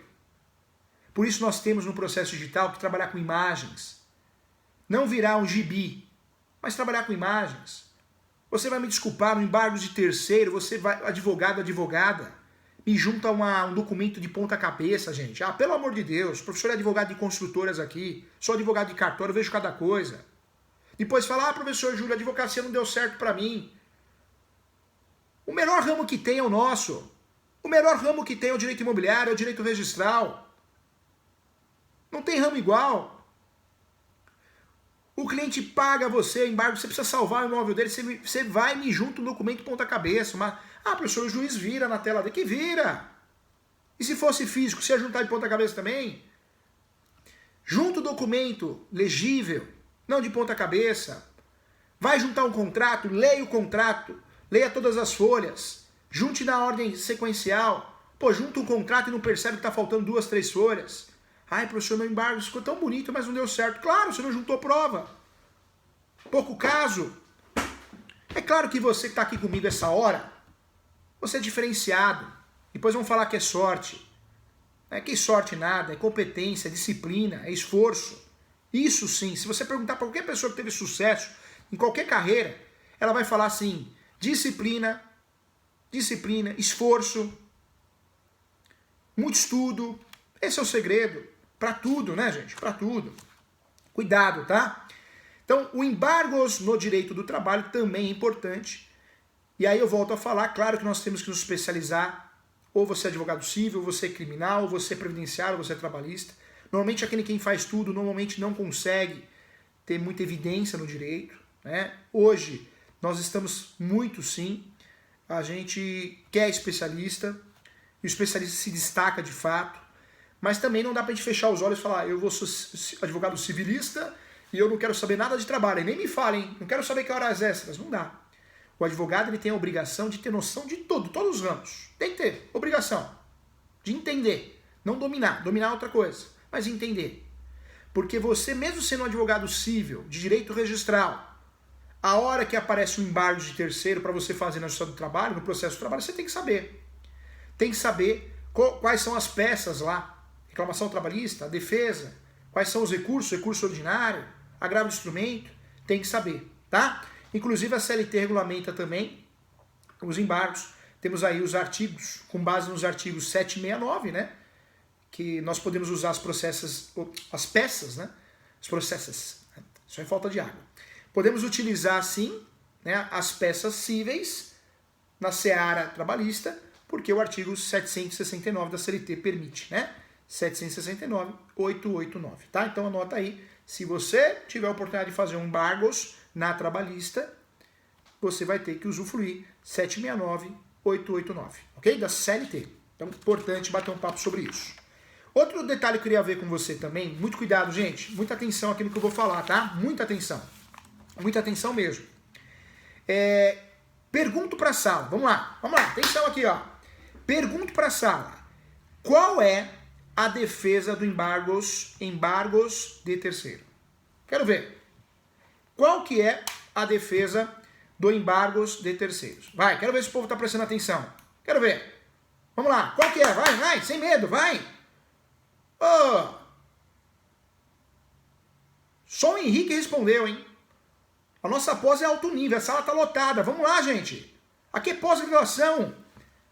Aqui é cartorários bem-sucedidos, oficiais de cartório bem-sucedidos, advogados bem-sucedidos. Oh, vamos lá. É um debate isso aqui. Isso aqui não é graduação, não. Cadê? Vamos lá. Henrique, contestação. Parabéns pela coragem, Henrique. Foi o primeiro a responder. Eu gosto muito dessa turma para ela estar muito morta desse jeito, hein? Quero ver essa turma mais participando da aula. Vamos lá. É tudo advogado, é tudo lutador aqui, que quer sucesso na carreira.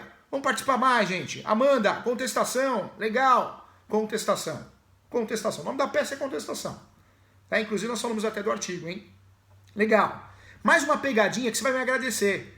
Você vai me agradecer muito. Porque muito colega advogado nosso cai nessa pegadinha. Qual é o recurso? Atenção agora, hein? E quero a participação dos outros, hein? Cadê as Vanessa, Isabel, Marina? Qual o recurso? Estamos estudando, sim. E estudamos demais, hein? Aprofundamos muito, hein? O embargos de terceiro. Mas nesse momento a pergunta é, qual o recurso da decisão que julga os embargos de terceiro por dependência? Vamos lá. Isso na Justiça do Trabalho, tá, gente? Vai.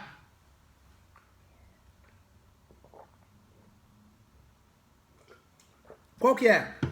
Vamos lá, gente, vamos lá, vai. Qual é o recurso? Você é advogado civil, foi contratado e aparece, você precisa salvar o imóvel, o processo está correndo lá no seu trabalho. Qual que é o recurso da decisão do seu embargos que você fez lá na trabalhista? Qual que é? Cuidado, hein, gente, cuidado, hein. Cuidado.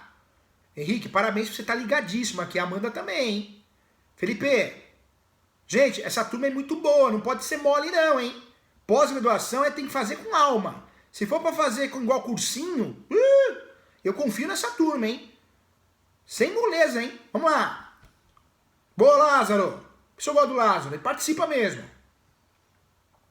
Henrique, tá vendo como é importante? É melhor errar na aula do que errar na vida prática, porque o cliente não vai perdoar. Você sabe qual que é o caminho do cliente quando você erra? Tribunal de Ética da OAB. E se a OAB der razão para ele, você sabe qual que é o segundo caminho. A ação de responsabilidade civil contra o advogado. E, gente, com todo respeito, tem que fazer mesmo. Tem que fazer. Porque quando a gente não é estudioso, não quer se especializar, é preguiçoso na advocacia, sabe o que tem que acontecer? Tropa de elite pede para sair. Tem que ser expulso da advocacia. Claro, gente. Vamos participar da aula, vamos juntos aqui, a turma é boa. Olha só. O Henrique, não é apelação, tá? Cuidado. Tá vendo como essa pegadinha é boa? É pegadinha prática, da vida prática? O recurso cabível, como você tá litigando, né? Você está defendendo o seu cliente na trabalhista, não é o recurso de apelação, é o recurso ordinário. Só que cuidado, viu? O recurso ordinário, ele é feito na trabalhista quando nós estamos falando do processo de conhecimento. Normalmente, quando nós estamos falando aí de um embargo de terceiro, normalmente o cliente nos contrata e o processo trabalhista está na fase de execução. E aí, Lázaro, não é o recurso ordinário. Então, em regra, qual o recurso, professor Júlio, da decisão que julgou o embargo de terceiro por dependência na trabalhista? Então, em regra, nós temos que prestar atenção, que é o agravo de petição. Boa, Lázaro, é o agravo de petição. Tá vendo, gente? Isso aqui é pós. Isso aqui é pós-graduação. Aprofundar o assunto muito, de forma prática, e debater o assunto para a gente não cair em pegadinhas na vida prática e não acabar com a nossa carreira, e não acabar com a vida do cliente. Então você, advogado civil, bate na sua porta, você vai desesperado, escutando o seu cliente, acha que é posse, opa, embargos de terceiro, moleza. Só que distribui na civil, não é na civil, é na trabalhista. Aí você vai e faz na trabalhista, consegue a suspensão do leilão, o cliente fica muito feliz, a decisão final não é favorável ao seu cliente, você tem que recorrer. Aí você vai e me joga uma apelação, tá errado. Apelação é recurso do procedimento da nossa área civil. Ah, professor, recurso ordinário. Cuidado. Na trabalhista nós temos o recurso ordinário das decisões, né, da fase de conhecimento. Pois das decisões da fase de execução, agravo de petição. Então, muito cuidado, tá, gente? Então, essa pegadinha que eu fiz aqui é com muito carinho, tá? Com muito carinho. Isso aqui é prática, oficina de prática, hein? Qual o recurso da decisão que julga os embargos de terceiro, professor Júlio, por dependência? Não é apelação, não é recurso ordinário. É o agravo de petição trabalhista. Depois fala, eu vou ser advogado civil, notorial e registral, não quero nem saber da trabalhista. Você tem que estudar, se especializar, aprofundar, mas tem que ter uma noção de todos os ramos do direito, senão você erra e erra feio, tá? Então, legal, gente, já valeu aqui. Não vai cair nessa, hein?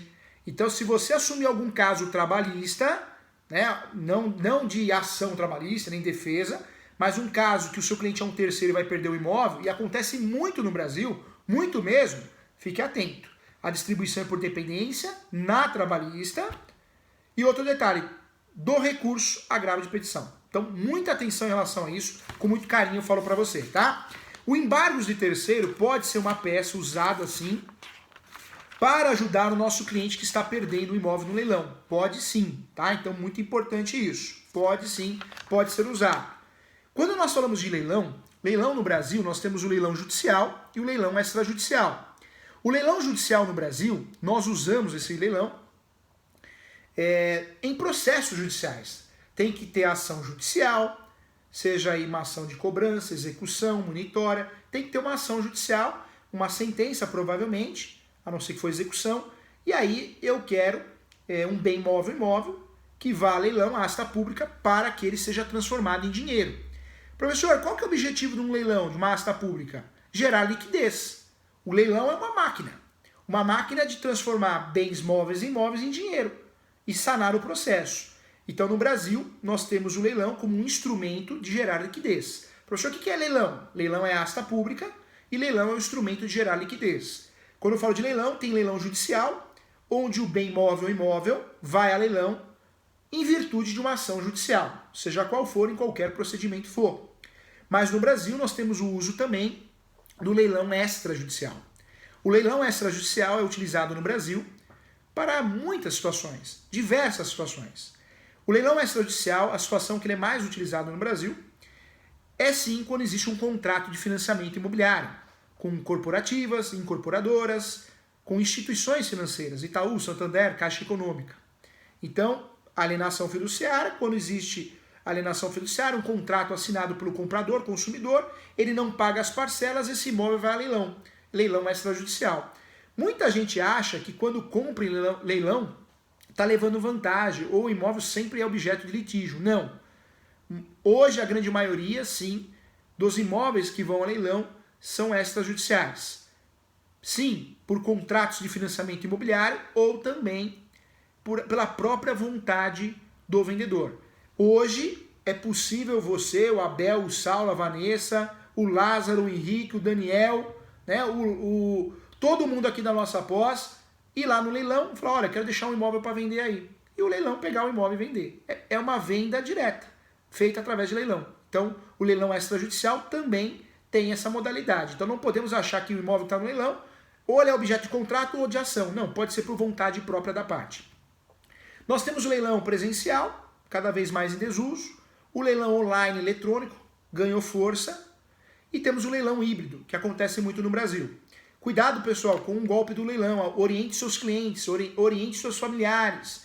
Hoje, muita gente está criando um site, o golpista ou estelionatário, e aí você paga o boleto, né, da arrematação e não existe carro nenhum, moto nenhum, imóvel nenhum. Cuidado, que são muitos golpes bem feitos. Sites maravilhosos, luxuosos, né? Então cuidado, elegantes, só que é um verdadeiro golpe. Como que eu faço para orientar meu cliente para fugir desse golpe? O ideal é que eu verifique se existe esse leilão com o número de registro, também verifique se tem processo no Tribunal de Justiça, e assim eu consigo fugir e que meus parentes, meus clientes fujam desse golpe do leilão, que cada vez mais aumenta o número de leilões frios, né, no Brasil. Você acha muito, é só digitar agora no YouTube aí que você vai ver, no YouTube, no Google, que você vai ver um monte de leilão que não existe. Muita gente fala, professor, qual que é a defesa do leilão hoje com o atual Código de Processo Civil? A primeira defesa sim, é a peça que nós falamos hoje. Quando o nosso cliente é terceiro proprietário, terceiro possuidor, uma boa defesa, uma correta defesa de salvar o imóvel do leilão, suspender o imóvel que vá a leilão, a primeira praça, a segunda praça, sim, é o embargos de terceiro. Só que embargos de terceiro nós só vamos usar quando? Quando, de fato, o nosso cliente é um terceiro. Terceiro possuidor, terceiro proprietário, conforme nós conversamos na aula sobre a sua legitimidade. Quando o nosso cliente não é um terceiro, pronto, essa peça já cai por terra, essa inicial já cai por terra, essa tese já cai por terra. Nós vamos ter que procurar uma outra estratégia.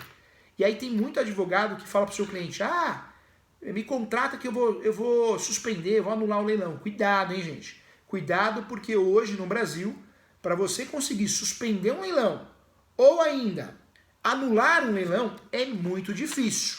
Não venha com aquela tese fraquinha de bem de família, hein? Pelo amor de Deus, hein?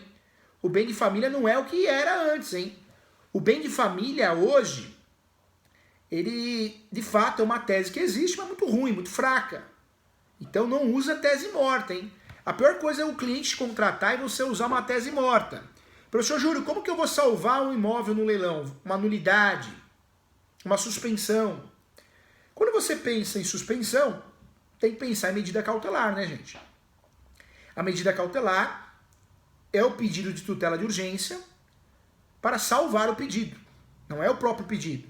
Pode ser dentro ou fora da peça, de forma autônoma, incidental ou antecipatório.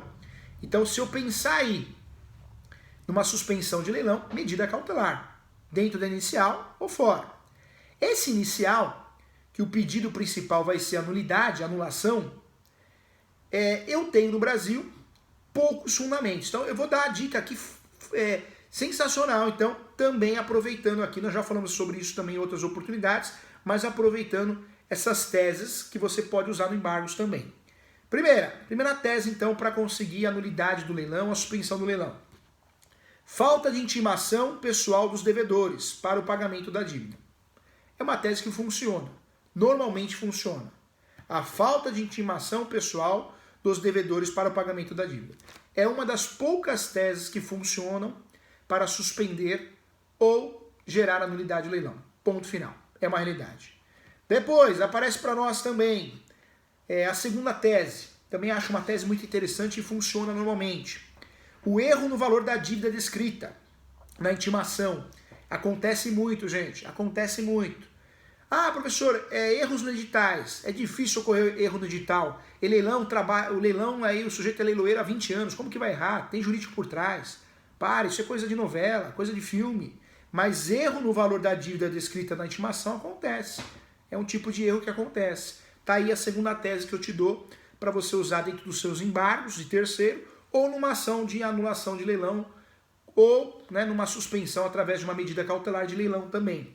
Depois aparece aqui para nós, olha só, a falta de intimação dos devedores, data, horários, local, também causam aí nos leilões extrajudiciais, é considerada uma boa tese, uma causa de anulação ou suspensão, tá, gente? Também é considerada de fato uma boa tese para você usar, realmente funciona assim.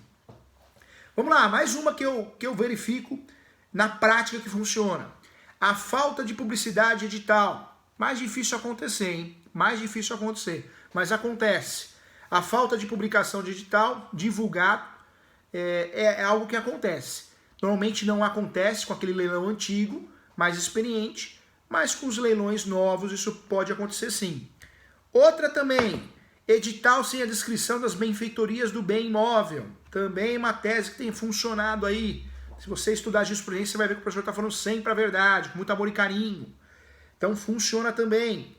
Outro detalhe que eu quero trazer para você aqui, preço vil. Esse acontece. Essa situação acontece. Preço vil, o que é isso? O imóvel, o bem imóvel, quando vá à asta pública, ele é feita uma avaliação. Só que essa avaliação talvez tenha sido feita 6 meses antes, 3 meses antes. Então essa avaliação, ela tem uma falha. Essa avaliação, ela não está atualizada. Também uma tese que surgiu aí. Mas uma boa tese que dá para usar é o preço vil da venda do imóvel. Ou seja, ele é arrematado abaixo do valor de 50%. Também é uma falha de leilões, normalmente leilões que não têm jurídicos, leilões novos. Leilões antigos dificilmente vão errar em relação a isso, né? Mas o preço vivo é quando você faz a arrematação abaixo do valor de 50% do valor de avaliação. É uma realidade, tá, gente? É uma realidade também. Outras teses vão surgindo, né? Vão surgindo durante determinado tempo. Uma tese que eu vejo agora, que também é usada dentro dos embargos de terceiro e outras ações de anulação de leilão judicial ou extrajudicial, é a ausência de publicação de edital na internet. Por falhas, hein? Por falhas. De quem inclui as informações na internet. Acontece sim. Publicação tardia do edital. O edital tem que ser publicado pelo menos, gente, pelo menos 5 dias antes do leilão. Também é uma tese que funciona. Já falei da ausência detalhada das informações, essa eu já falei. Ausência da intimação do executado. Cuidado, hein? Você sabe muito bem que apartamento dificilmente você vai usar essa tese, porque o porteiro, quando recebe, não tem como fugir daquela citação, é muito difícil e não cola. Então, muita atenção em relação a isso. Ausência, essa também acontece também. Recentemente eu fiz uma petição aqui no escritório usando essa tese, deu certo, que é a ausência do pagamento do lance pelo arrematante. Claro que vai dar certo, o sujeito lá desistiu, né? Não cumpriu o acordado, deu o lance, mas não pagou, né? Então uma tese também, fique atento. Talvez você fique aí como advogado desesperado e esquece de verificar detalhes simples, faz a diferença. A ausência da intimação do condômino, a ausência da intimação do marido ou da esposa, lembrando também na situação de casamento de pessoas do mesmo sexo, resolução 175 do Conselho Nacional de Justiça. Então, são boas teses que nós podemos usar para usar de forma prática, objetiva, dentro dos nossos embargos de terceiro e também nas nossas peças que nós pedimos aí, de fato, a nulidade ou suspensão do leilão. Então, olha que interessante, quanto assunto, mas assuntos importantes, pertinentes. Olha como a pós-graduação faz a diferença na nossa vida, né, gente? Uma discussão tão importante.